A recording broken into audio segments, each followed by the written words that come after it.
నీకు నచ్చినా నచ్చకపోయినా నువ్వే ఆయన పెద్ద కొడుకువి, తలకొరువు పెట్టాల్సింది నువ్వే. పద రానయ్య. ఎక్కడికి రా వచ్చేది? ఎవరికి తలకొరువు పెట్టేది?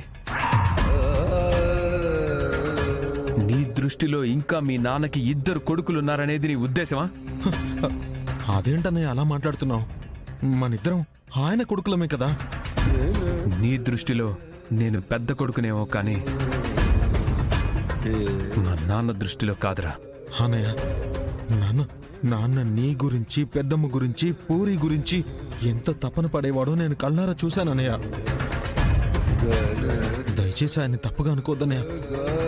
నువ్వంటే ఆయనకి చచ్చేంత ప్రాణం అన్నయ్య. అసలు కొడుకంటే నా గగన్ రాని గర్వంగా చెప్పుకునేవాడు. ఎప్పటికైనా నీతో కలిసి ఉండాలని ఆయన తప్పించిపోని రోజు లేదు.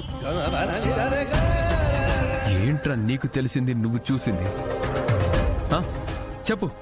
ఆయన మమ్మల్ని వదిలేసి వెళ్ళిపోయాక జీవితం ఎంత దుర్లభంగా ఉంటుందో నేను మాత్రమే చూశాను.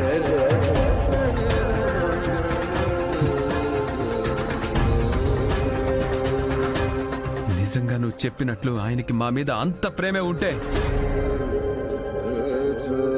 మమ్మల్ని నడి రోడ్డు మీద వదిలేసి వెళ్ళిపోయేవాడు కాదు.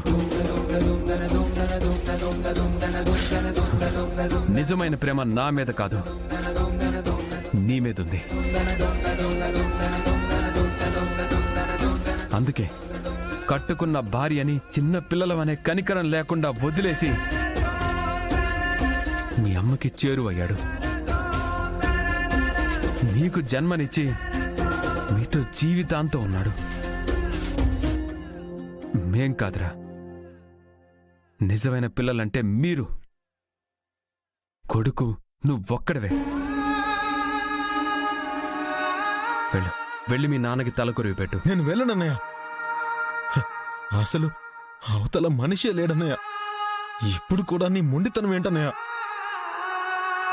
అసలు ఆయన బ్రతికున్నంత కాలం నీతో, పెద్దమ్మతో, పూరితో కలిసి ఉండలేకపోయాననే బాధతో బ్రతికారు. ఎప్పటికైనా నువ్వు ఆయన్ని నాన్న అని పిలుస్తావని జీవితాంతం పరితపించాడన్నయ్య. ఆయన మాత్రం కోరిక తీరకుండానే మన అందరికీ దూరంగా వెళ్లిపోయాడన్నయ్య.